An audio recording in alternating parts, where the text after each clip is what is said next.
Magandang araw, magandang hapon at magandang gabi sa ating mga kababayan sa iba't ibang panig ng mundong ito. Siyempre sa mga banateros, banateras worldwide, shout out po sa inyo. At siyempre, kailangan batiin din natin ang ating mga kababayan na mga talagang hero din na mga nandito sa Pilipinas. Katulad ng mga OFW, sila ay bagong hero. At ito naman ang mga lumang hero, itong mga kababayan natin nasa Pilipinas dahil nagtitiis sila sa administrasyong ito. O, binabati ko po kayo simula Luzon, Visayas at Mindanao. Shout out po sa inyong lahat.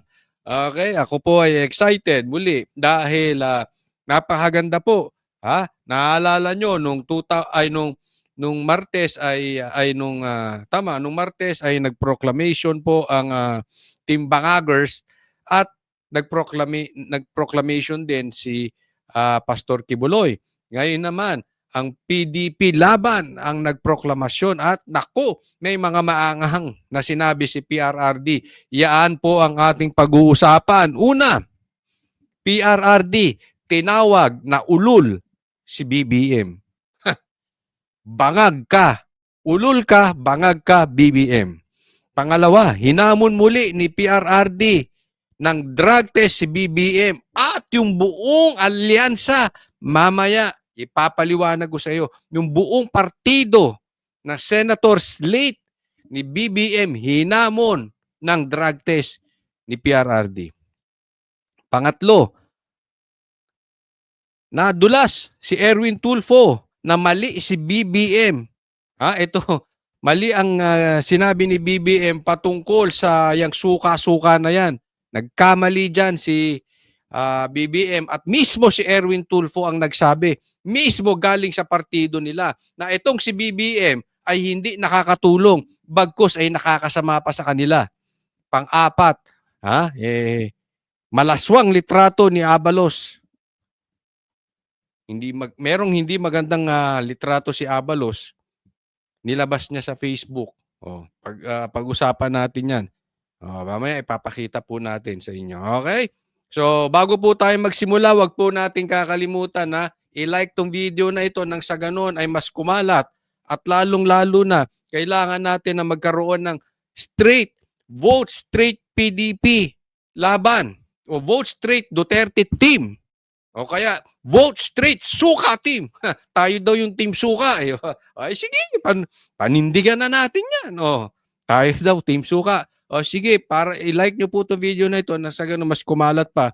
At lalo tayong makakampanya sa ating mga kaibigan, kababayan, kaklase, katrabaho, kapamilya, etc. etc. At huwag niyo pong kakalimutan, paki-check yung mga manonood ko, yung ating mga parokyano, mga suki. Sabi ni YouTube, karamihan dyan o lagpas kalahati hindi pa nakasubscribe kay Coach Oli. Kaya paki-check niyo po kung nakasubscribe na kayo. Kung nakasubscribe na kayo, okay na yon. Pero pagka nakalagay doon, subscribe lang, i-click mo yun. Pag walang D, i-click mo. Oo. Dapat subscribe with D. Pag walang D, i-click mo para ka-subscribe kayo. At hit nyo yung notification bell nang sa gano'n. Pag clinic nyo yan, tuwing magbi-video ko, tuwing may vlog ako, ay sasabihin sa inyo ni YouTube na sa gano'n, sana mapanood nyo, masuportahan nyo ako. Okay? Like and subscribe. Hindi na po natin pagtatagalin dahil kay Coach Oli, bida ang balita. Ops! Ito, simulan natin. Simulan natin sa litratong ito. Sa Facebook, ito mismo, nakuha ko ito, malaswa itong picture na to. Itong picture ni Abalos. Sa Facebook ni Abalos ko to nakuha. Okay? Kayo po, tatanungin ko kayo. Saan po nagkaparehas si Abalos at itong mamang nakapula? Oo. Ito ay nasa pamilyang Marcos. Okay? Sige. Ilagay nyo dyan, Ilagay nyo sa comment section at sa susunod na vlog ko, babasahin ko yung mga komentaryo nyo. Yung unang mga 20 maglalagay dyan ng komentaryo. Na patungkol sa litratong ito. Babasahin natin sa susunod na vlog, Okay? Ang tanong, ano ang pinagkaparehas nila? Saan sila magkamuka? Sige, sige, tanong ko sa inyo, ha? Okay? Sagutin nyo, ha? Sige, babasahin ko yan. Tungo naman tayo dito sa ating topic, yung speech ni PRRD. Pakinggan po natin at meron po akong gustong liwanagin dito, itong paghahamon ni PRRD at pagtawag niya ng ulol kay BBM. Ang sarap isigaw yan. Totoo. Duterte. Alam nyo sa mga rally yan, at pag kami naiimbitahang magsalita doon sa mga campaign ni Pastor Kibuloy, iyan talaga lagi namin sinisigaw, Duterte! Duterte! Alam nyo, sa lahat ng kumakandidato ngayon sa senatorial balls, si Pastor Kibuloy ang pinakamalapit kay PRRD. Hindi niya iniwan si PRRD, ha? Hindi. Kaya nga siya nakakulong ngayon dahil hindi niya iniwan to si PRRD. Pero eto, sige, pag-usapan natin itong speech ni PRRD. Alam mo kung ako ang durugista, kung may gano'n ako, alam mo, napanood ko ng buo yung speech ni PRRD. Kayo ba, napanood nyo yung buong speech ni BBM? Nakakatamad yung kay BBM, no? I'm sure, pati kayo mga bashers, talagang halos hirap na hirap kayong panuurin yung speech ni BBM. Si PRRD, hindi. Talagang hanggang huli, ang sarap pakinggan. Umamin kayo, mga bashers. Plastic nyo, di ba? Pati nga yung mga vloggers sigurado buhay na naman ang channel nila. Humina kasi channel ng mga team bangagers bakit? Kasi alam mo na, mahinang nila lang yung kanilang amo, di ba? So humina yung mga vlogs ng mga yun. Pero buhay na naman sila ngayon kasi pag-uusapan nila si PRRD, titirahin na naman si PRRD. Ganyan po ang Duterte. Pag nagsalita, balita. Pag si BBM nagsalita, kalat. at bakit sa utak ko, bakit hindi? Total, kasama ko naman sa presidente sa hit-hitan. So, yung baski yung mga pulis, pati military, medyo, ano sila? Because of the incongruity. Hindi magkasya Meron isang presidente na talagang bangag. Yun! Inulit muli, ha? Ito, malaman to sinabi niya. May isang presidente bangag. Okay? Coach Oli, bakit malaman? Dati niya nang sinabi. Tatandaan po natin, this is campaign period. At yung pagbanggit ni PRRD na ganyan, ay may ibig sabihin yan. Yan ay paghahamon. Indirectly, ulit, kay Marcos ng drug test. Hahamunin kita ng drug test, pati ang partido mo. Kaya nga ako ay even there, Tito Soto and Lacson. Di ba nagpa-drug test kayo noon? Nung tumakbo kayo ng 2022? Nagpa-drug test kayo, di ba? Bakit? Dahil gusto nyo sabihin kayo ay hindi addict at merong addict dyan na tumatakbo. Or sa tingin ninyo, mali ang tumatakbong presidente or kung sino mang politiko na addict. Kaya kayo nagpa-drug test, Tito Soto at Lacson. Bakit ngayon hindi kayo makapagpa-drug test? Baka ma-offend si Marcos? Diretsahan na po. Ako hindi naniniwalang addict kayo. Kaya lang kasi may mga, yan yung tanong ko kay kay Busita Ako naniniwala hindi ka addict. Kaya tinanong ko siya kung patungkol sa drug test, kung willing siya magpa-drug test. Sabi niya, yes. Sabi ni Busita, kahit 2 beses pa, bukas na Bakit? Yung iba kasi, hindi naman addict, takot magpa-drug test or hindi willing magpa-drug test. Bakit? Ma-o-offend si Marcos. Ma-o-offend si Tambaluslos. Di ba? Kaya ito, paghahamon itong binabanggit ni PRRD na ito, na drug test. Alam mo, may mga komentaryo ako nababasa, sabi ng mga trolls, mga walang utak talagang tong trolls na ito. Anong sabi nila? Bakit? Si PRRD nga, hinamon ng bukasan ng ng bangko, yung privacy law, isabit niya na pwede niyang willing siyang ipabuksan yung kanyang bangko. O bakit? Tinanggap ba niya hamon? Anong sagot ko? Oo, tinanggap niya hamon.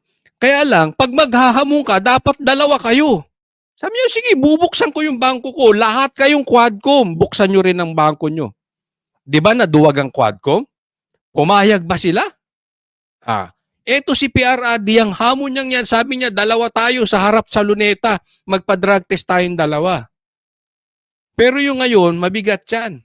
Ibig sabihin, Marcos, indirectly, maaring hindi niya dinediretso, pero ganyan ang ibig sabihin niyan sa aking palagay.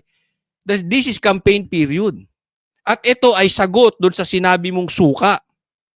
Sinagot ka. Pero in fairness, ayaw niya ma-offend yung mga senador. Pero sinasabi niya, Marcos, dalawa tayo magpa-drug test. Isama mo yung mga senatorials mo, Tito Soto, Pacquiao, Lacson, Lito Lapid, Abalos, Aimee. Nanlalaki mata ko sa inyo. Kayo ba adik? Simpleng tanong. Ang tagal na kayong dinidir ni PRRD Marcos. Bakit ba duwag ka sa drug test? Kung hindi ka adik. Ngayon, kung adik ka, bumaba ka dyan sa pwesto mo. Hindi ka karapat-dapat dyan. Pero kung hindi ka adik, patunayan mo. Ang tagal na nitong issue na to. Hindi kami talaga papayag. Ako mismo sasabihin ko sa inyo, pag may adik dito sa PDP, bibirahin ko at hindi sasabihin ko wag niyong iboto. Hindi maganda ang may adik na opisyal. Anong nangyayari ngayon? Kaya ang gulo sa kalsada. Bakit namamayagpag na naman ng drug lords? Gusto nyo ba yan? Marcos, harap-harapan, tinatawag ka na ng bangago. Wala kang magawa. Wala kang reaksyon. Anong reaksyon mo? Pinabili ng suka? Itong pinabili ng suka, kahit sabihan mo kami mga vloggers na pinabili ng suka, kami hindi takot sa drug test. At kami, suka ang binibili. Kayo, pulburon. Patunayan nyo hindi kayo adik. Pero hanggat hindi nyo pinapatunayan yan, kung kami tinatawag ninyo parang pinabili ng suka, tatawagin namin kayong team bangagers. Type mo, derechahan. Dahil wala kayong para magpa-drug test. At yung mga alipores mong kandidato, hindi ka naman sabihan. Bakit kayo team alyansa? Yung partido mo, ayaw nyo magpa-drug test? Gina.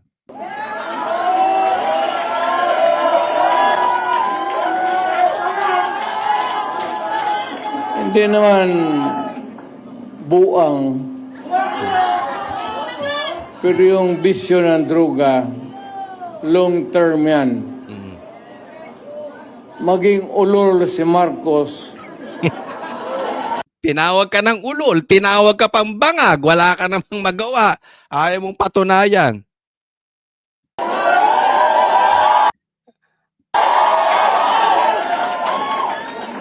Kung maybe constant use of heroin, abot pa siguro siya ng 80. Pero pagdating sa panahon na yan, hindi na siya gumagalaw. Either nakatindig lang yan sa kwarto niya o natutulog. Para sinabi niya, pagdating mo ng 80, inutil ka na Marcos. Ha? paralisado ka na o wala ka na sa katinuan. Bakit droga? Tinatawag ka ng bangag, tinatawag ka ng adik, ano? Tama to si PRRD, long term po yan. At ang isang kasalanan, ako naniniwala ko long term yan. At hindi lang sa buhay mo, nag-o-overspill yan, nag-spill over pala sa mga anak. Bibigyan ko kayo halimbawa. Of course, there is always an exception to the rule. Hindi parate. Ang sinasabi ko lang, kadalasan ganito. Tingnan ninyo.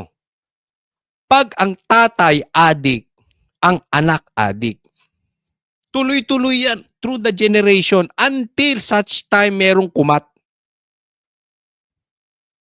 Sabi nung apo, ayaw ko na. Nakita ko na ang pagkakamali at problema ng pag-aadik.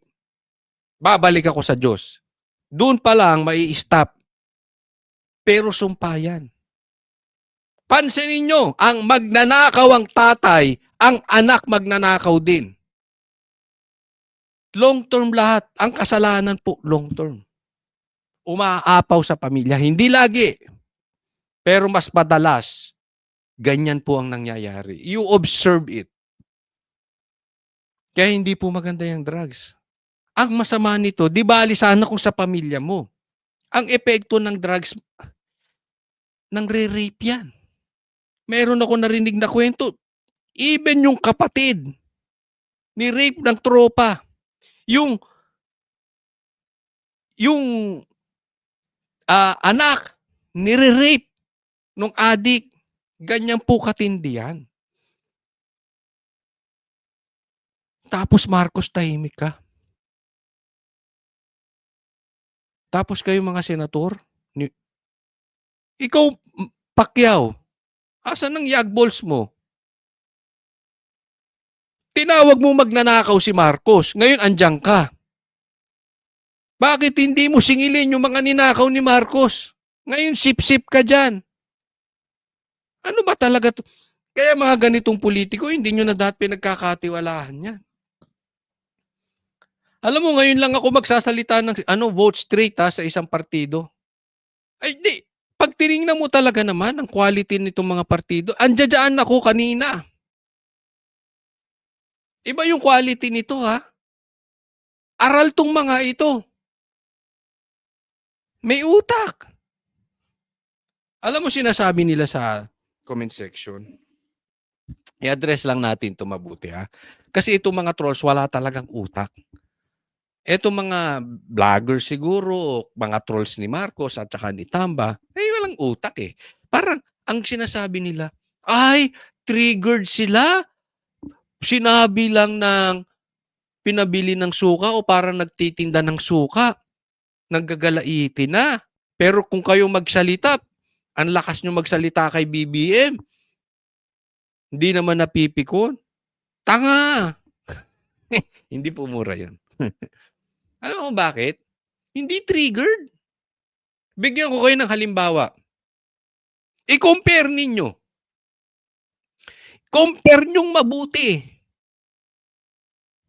Yung speech ni Marcos at yung speech ni Duterte. Sino mas stress?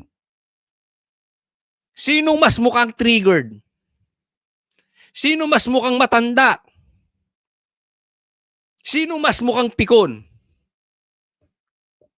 Si Duterte naglalaro lang eh. Triggered? Tanungin ko kayo mga bashers na manunood kay Coach Oli. Sino doon sa mga nag-speech sa proclamation? Sino mukhang triggered? Sige? Kayo din, lagay nyo sino mukhang triggered. Kami pa napipikon, hindi. Sasagot kami. Ang sabi nga lang namin, Marcos, ginusto mo yan. Pero walang iyakan. Walang patawag sa tuwadcom. O dyan sa tricom, dyan sa threesome, kung ano man ang tawag nila dyan. Walang pikunan, walang iyakan.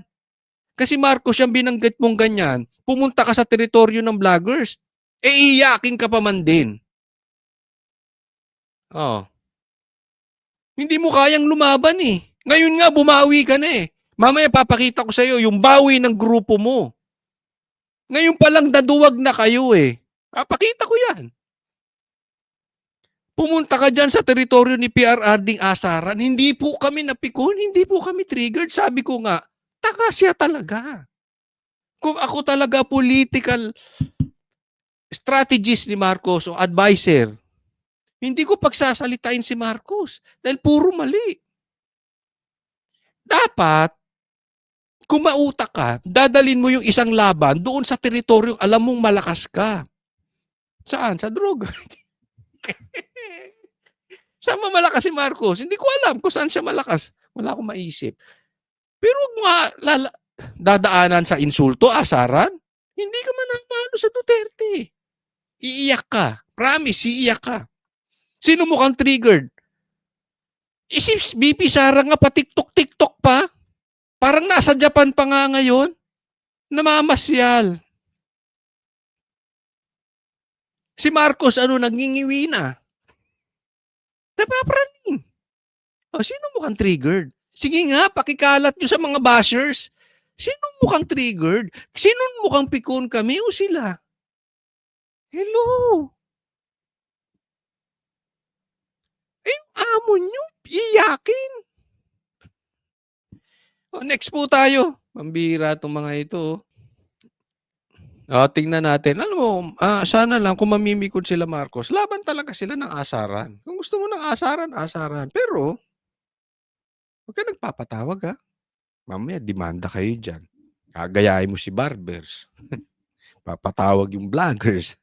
Gagayain mo si Tore. Kapulis-pulis, nagdidemanda. Ay, nako. Ang bira, oh. Napuno ng mga maanghang na birada ang proclamation rally ng PDP laban sa San Juan. Si dating Pangulong Duterte bumanat na puro pangako lamang daw si Pangulong Bongbong Marcos at gumagamit umano ng droga. Nasa frontline ng balitang yan, Ria Fernandez. Meron isang presidente na talagang bangag.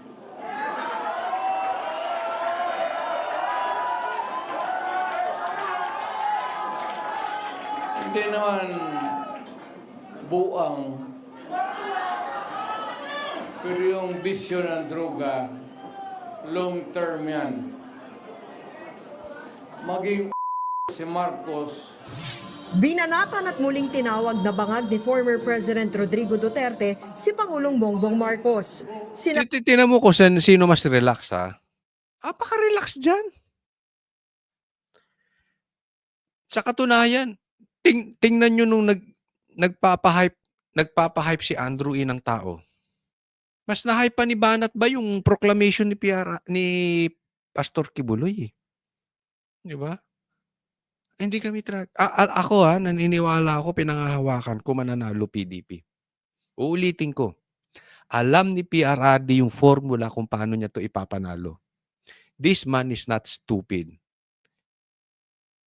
PRRD is not stupid. Kasi kung stupido to si PRRD, hindi ito pinagtutuunan ng pansin ni Marcos, ng mga makakaliwa, ng mga NPA, ng mga komunista, ng Makabayan Black, Makaakbayan Black, at ng mga dilaw.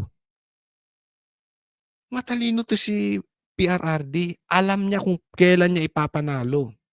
Kalma lang kayo. Baka bago matapos ang February, may mangyari. Sabi niya yan ng pangunahan niya ang proclamation rally ng PDP ngayong gabi sa Club Filipino sa San Juan.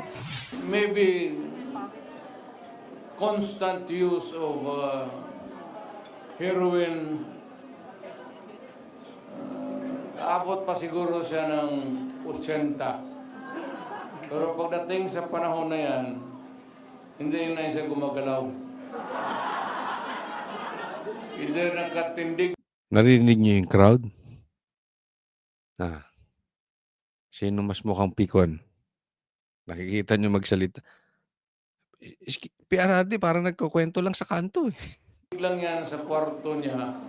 May patutsada rin si Digong sa anyay mabagal na aksyon ng Administrasyong Marcos sa mga mahal na bilihin.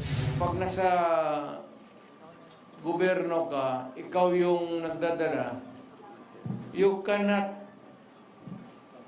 give promises, panay na lang ang pangako mo. Ngayon, kung yung presyo ng bigas, yung presyo ng pagkain para sa Pilipino, mas bababa ngayon.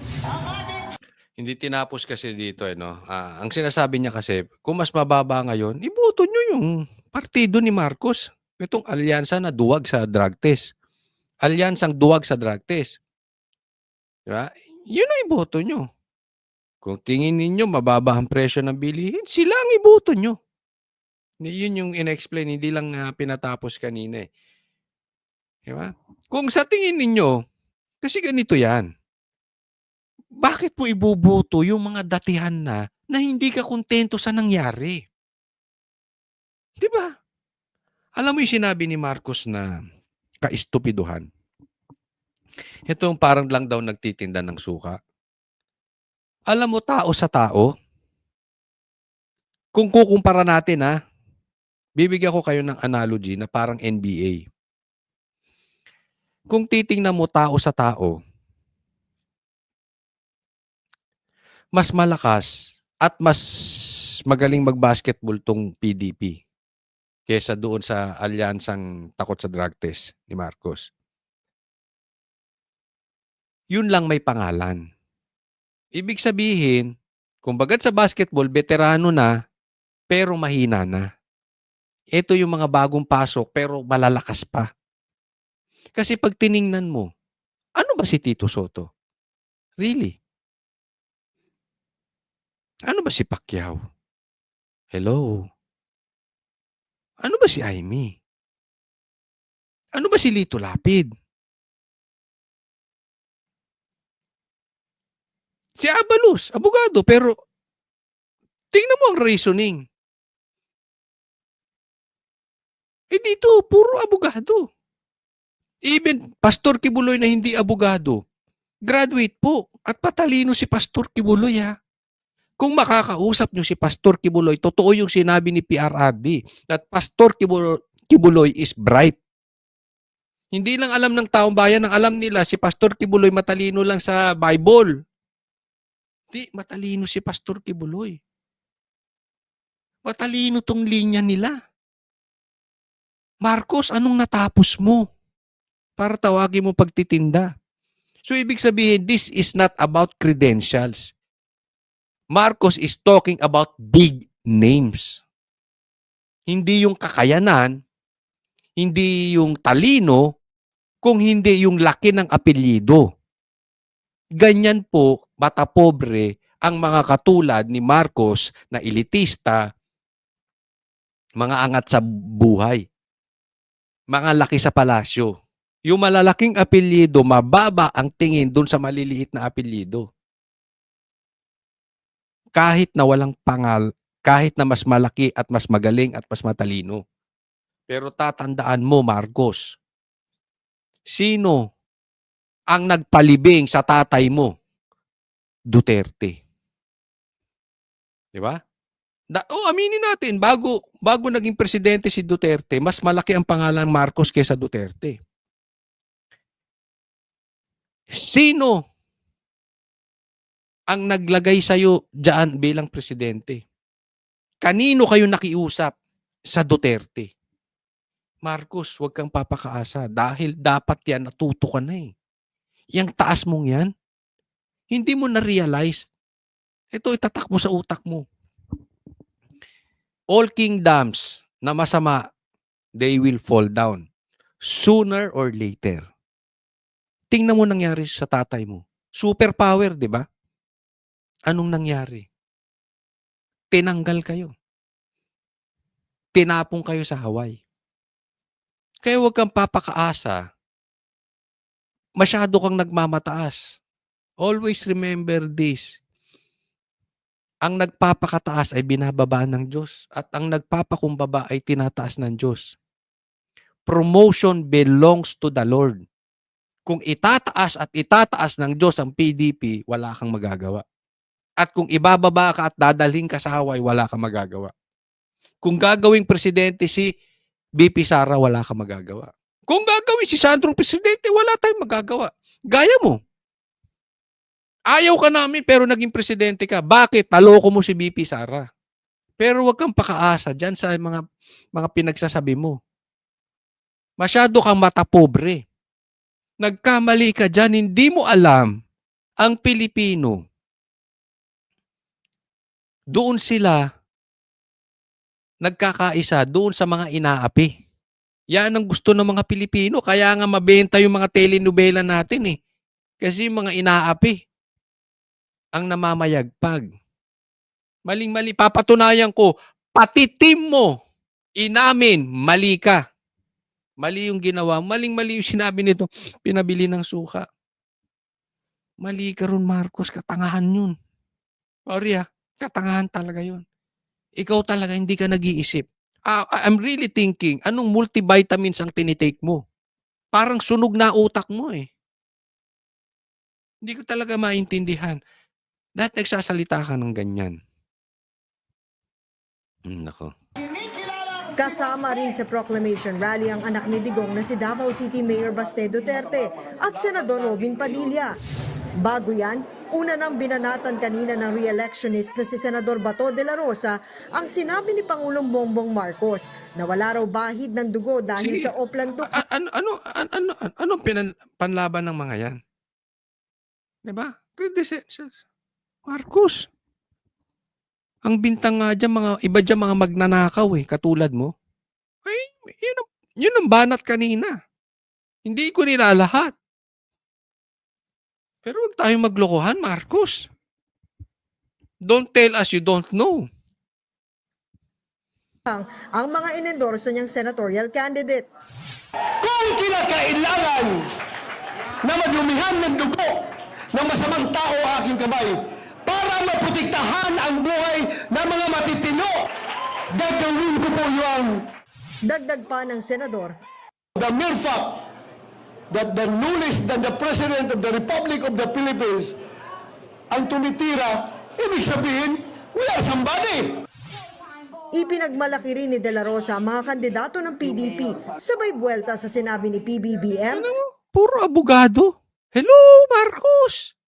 na parang pinag-deliver lang daw ng suka ang ibang kandidato. Napakasakit po pakinggan na kami daw, yung aming team sa PDP, ay parang nagbibinta lang daw ng suka. Anong tingin niyo kay Atty. Himlo? Abogado yan! Maaanghang din ang binitawang salita ni na Attorney Vic Rodriguez at Sagip Party List Representative Rodante Marcoleta. Ang suka ang kalaban ng tanso. Dagdagan ko, Attorney Mick. Sa ulam. Di ba? Oh. Kung ayaw mong mabulok o ayaw mong mapanis agad ang ulam, di ba, nilalagyan ng suka. Parang asin yan eh. Di ba? Dinidelay mo yung pagkabulok. Dahil, ang ibig sabihin niyan ni Marcos, etong PDP, idinidelay yung pagkabulok ng Pilipinas dahil binubulok nila Marcos. Nabubulok tayo eh. Naagnas tayo ng maaga. Nasisira tayo ng maaga. Napapanis tayo ng maaga dahil sa mga adik sa mga politiko natin. Oh. Dahil sa mga yan na mga magnanakaw. Ito para nagbimistulang asin at suka. Para hindi mapanis at mabulok yung pagkain. Yan po PDP. Pero may binanggit si Atty. Vic Rodriguez. At mininsahe ko nga siya. Sabi ko, ang ganda ng speech mo. At sabi ko, bro, dati tinatanong ko sa kanya yan eh. Umuo naman siya pero hindi ganyan ka-straight ang sagot niya. But this time it was straight. Sabi niya, ipapanukala niya na magkakaroon ng drug test sa Pilipinas. Kandidato pa lang at politiko na, panalo na, nakaposisyon na. Sabi ko, yan. Kasi mayroong problema dyan sa drug test na yan kasi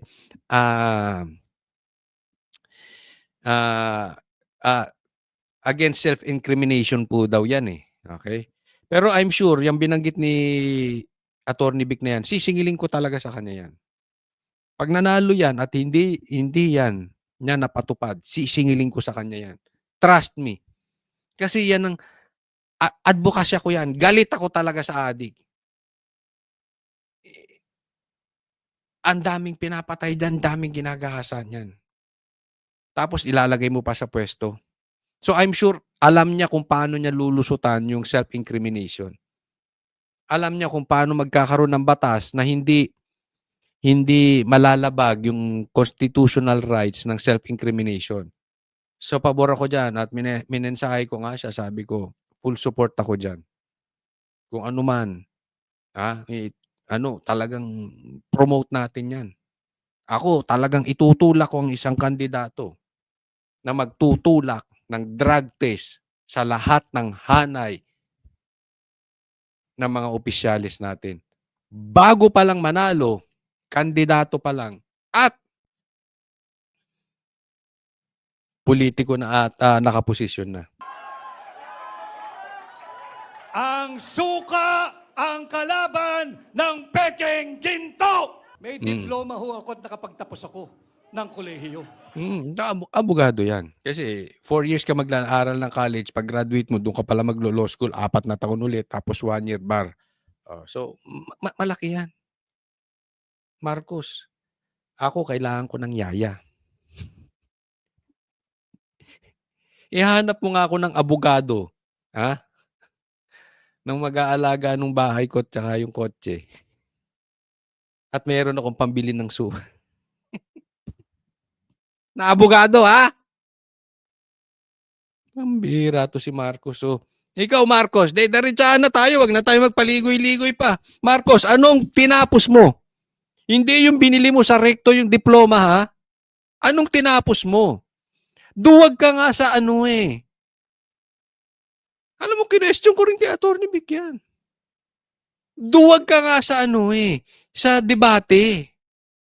Sa lakas ng loob mo ngayon magsabi-sabi ng pinabili na suka, nagtitinda ng suka. Sino ka? Of all people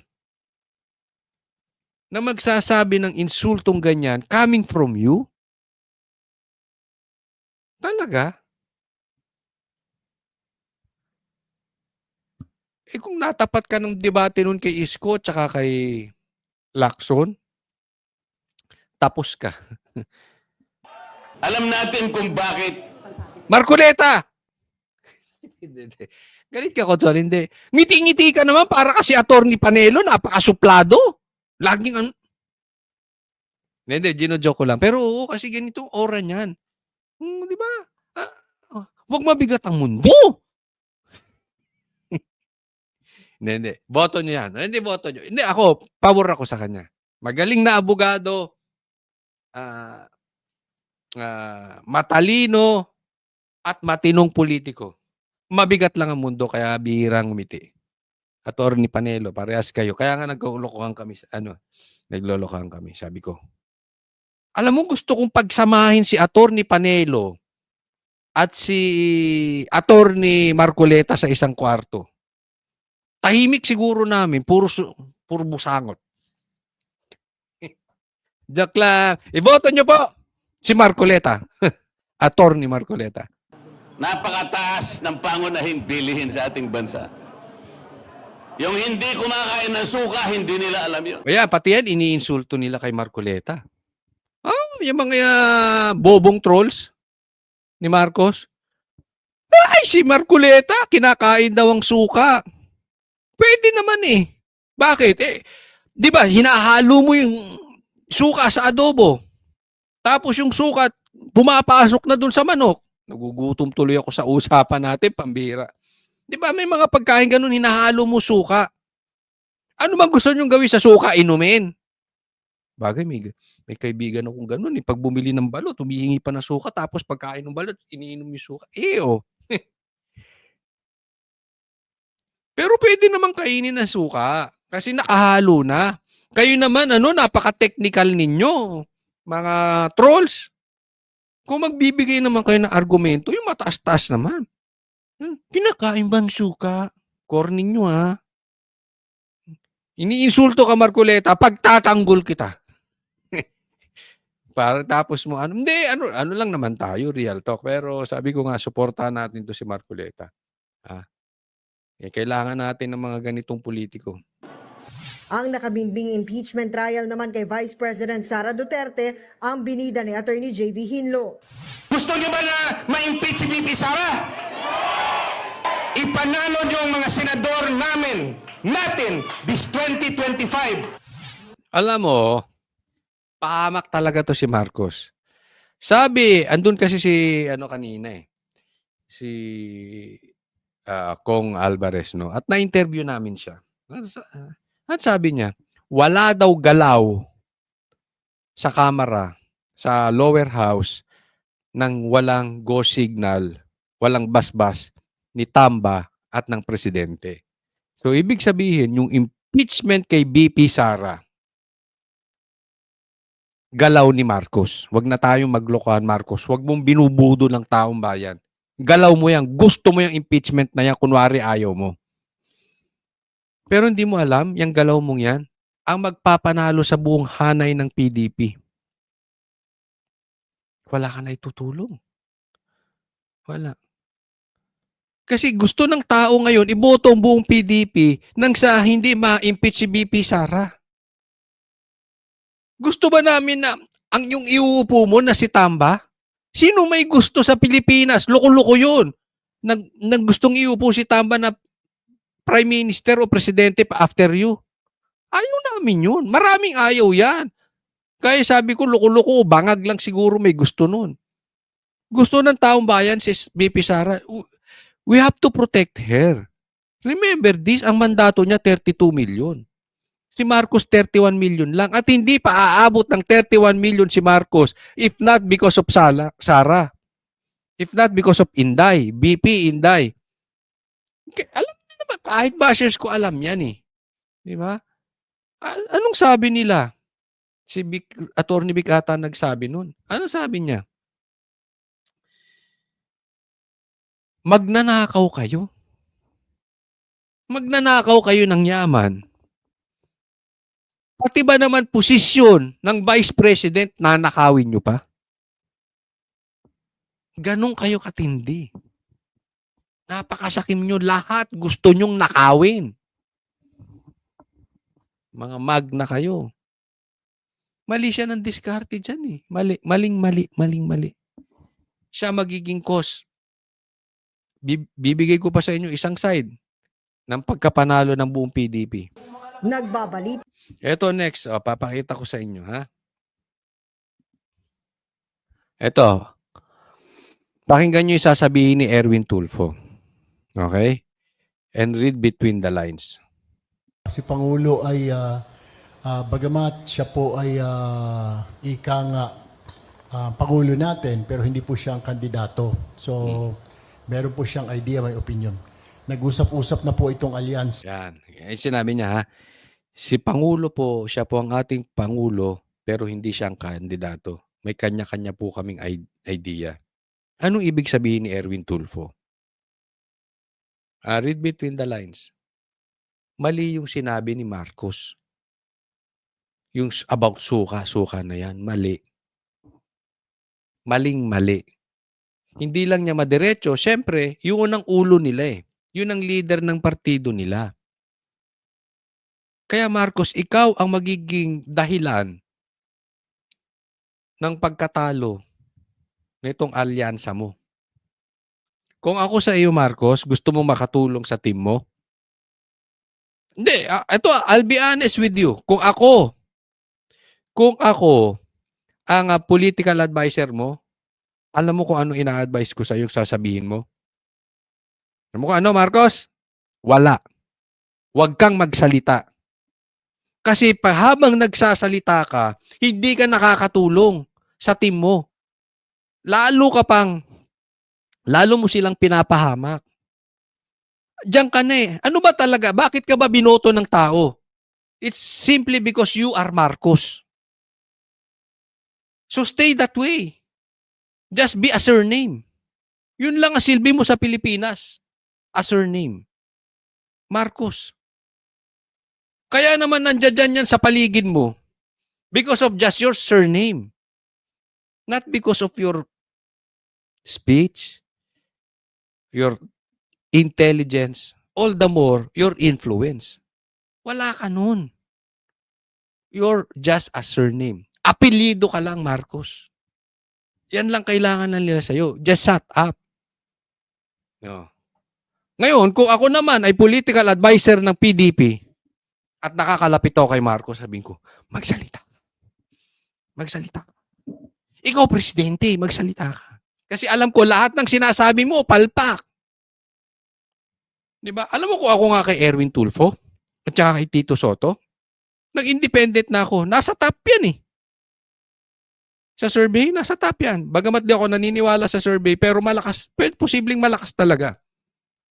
Malakas talaga, Tulfo eh. I cannot understand, but I'm just talking about reality. They can be independent. Lalo silang napapasama diyan sa partido nila. Tapos, ganyan pa magsalita yung ulo nila. Kung ako si Erwin, nasa top ako. I don't need you. Mag-i-independent ako. Tingnan mo ang ginawa ni Rafi at saka ni Ben. Hindi niya kailangan si Marcos eh. Kung ako si Tito Soto, hindi ako paparada sa partido na yan. Ipasasama lang ako niyan eh. Yung imahe niyang bangag, dami pa ako. O, di ba, nagpa-drug test ka dati, Tito Soto? Talagang sisingilin ka namin ngayon ng drug test kung hindi ka makapag-drug test. Di ba yun ang sinasabi ko eh. Di ba? Pero kung independent to, kaya nila. So, sa makatwid, ang point dito, Marcos, wala ka na itutulong. You just shut up. Yung impeachment mong idea kay BP Sara, ipapanalo mo pa. Pati yung mga walang masyadong pangalan sa PDP. Ipapanalo mo. Bakit? Gusto nila manalo lahat. Na we will stay away from negative campaigning. Sabi niya, we will stay away from negative campaigning. Why? They will not win with the Dutertes. Pagdating sa mga asarang ganyan. Diba? Ang gagawin na lang po namin, siguro lahat naman ho kami ng mga kasama ko rito, we will just base it on our performance. Hindi po namin babanatan yung kabila. Alam mo, may punto si Erwin. Bakit? Based on performance. Kasi tandaan nyo, malakas mag-research ang Team Duterte. Yung tinatawag yung Team Suka, malakas mag-research. Don't forget, alam nila ang ginawa mo sa Amerika, Erwin Tulfo. Alam ni Erwin Tulfo yan eh. Alam niya yun. Kaya nga siya nasira eh. So hindi sila lalaban doon sa negative campaigning, yung kanila na lang. But that gano'n ang ginawa ni Marcos eh. Wala talaga. Talaga to si Marcos, parang sunog ang utak. Kundi ilalatag lang ho namin yung mga nagawa. Kumpiyansa po ako na itong mga kasama ko ho ngayon dito may ginawa.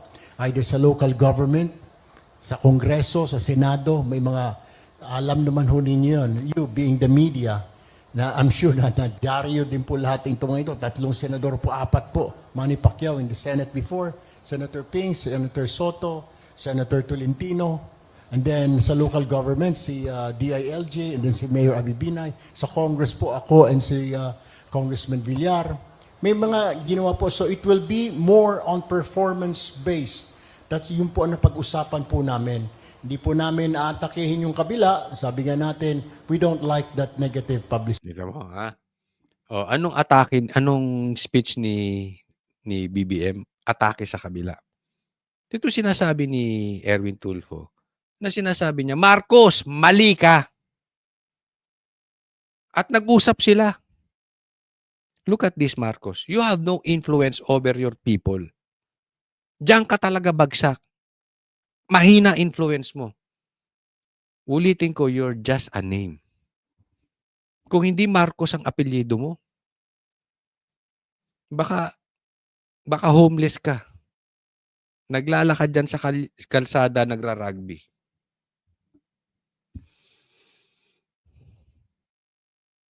You have no strength inside.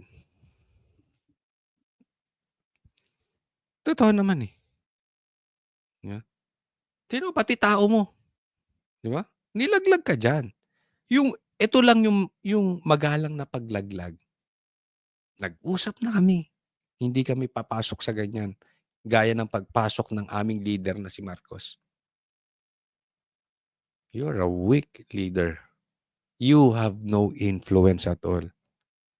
Aside from money and your name. City. Pero yung kay Pangulo po, siya po yung Pangulo. Hindi naman po natin pwedeng diktahan ho yun. Kanyang opinion po yun. Maraming salamat po. Siya ang Pangulo eh. Hindi naman natin pwedeng diktahan yung kanyang opinion, pero opinion niya yun. Magalang na sinabi ni Erwin, tanga.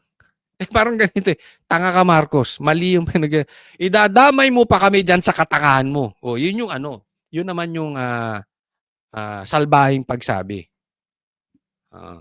Pero kami, eto style namin. And we can win without you.